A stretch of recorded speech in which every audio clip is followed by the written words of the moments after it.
ई तिलक सातवां और आठवां गीत है और गारी गीत हटे।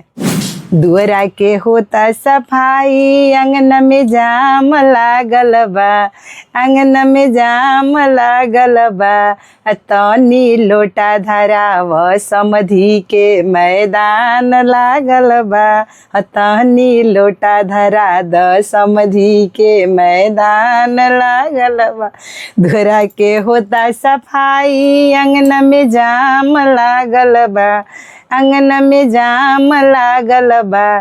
तनी लोटा धराव सरवा के मैदान लागल बा, तनी लोटा धराव सरवा के मैदान लागल बा।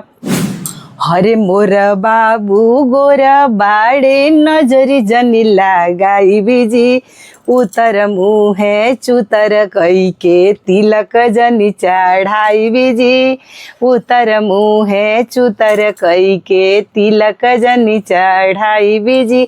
अरे मोर भैया गोरा बाड़े नजरी जनी लगाई बिजी, हई नजरी जनी लगाई बिजी, उतर मुहे चुतर कई के तिलक जनी चढ़ाई बिजी, उतर मुहे चुतर कई के नोटी जनी चढ़ाई बिजी।